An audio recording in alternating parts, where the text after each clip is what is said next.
Hello বন্ধুরা, রোজকার রান্নাঘরে আপনাদেরকে অনেক অনেক স্বাগত জানাই। কেমন আছো বন্ধুরা? আর এখন আমি একটুখানি কফি নিয়ে বসে গেছি।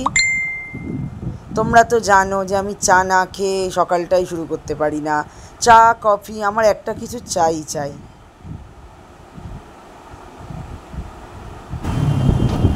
তো তারপর আজকে চলে গেছিলাম একটা নার্সারি বাগানে। যাব আমি মুচিসায়। এখন আমার এই বিবিরাট মোড় ক্রস করছি। অটোতে আমি গিয়েছিলাম, অটো করেই তোমাদের সাথে একটু ভিডিওটা নিয়ে নিয়েছি দেখাবো বলে। আর এই দেখো, আমাদের দক্ষিণ চব্বিশ পরগনার সব থেকে বিখ্যাত মন্দির বাবা বড় কাচারির গেট আমি ক্রস করছি এই মুহূর্তে।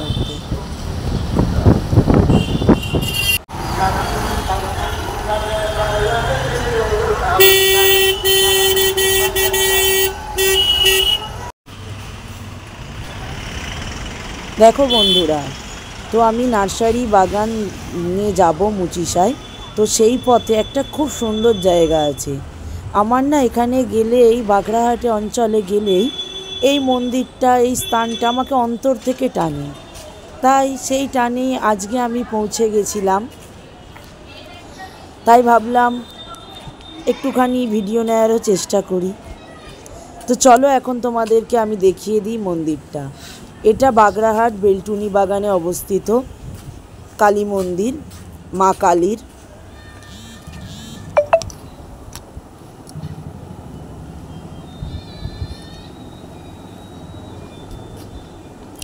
আর এই জায়গাটা এত ভালো লাগে কেন জানো?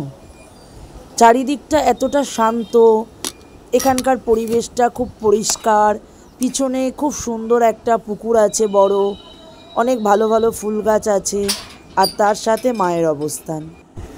তো এখন আমি বাড়ি চলে এসেছি। দেখো এই গাছগুলো আমি কিনেছি, শিউলি গাছ, পাথরকুচি, টগর,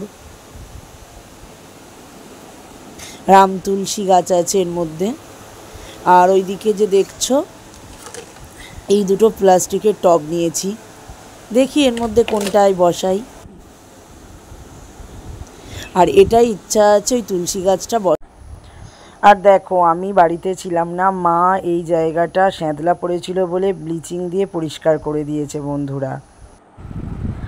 আর এখন আমি সন্ধেবেলা বাবাকে চা করে দিলাম, আর নিজেও একটু কফি নিয়ে বসে গেছি। আর এখন সন্ধেবেলা, সন্ধে তো দেখাতেই হবে, কারণ ভগবান ছাড়া আমার যে আর কেউ নেই।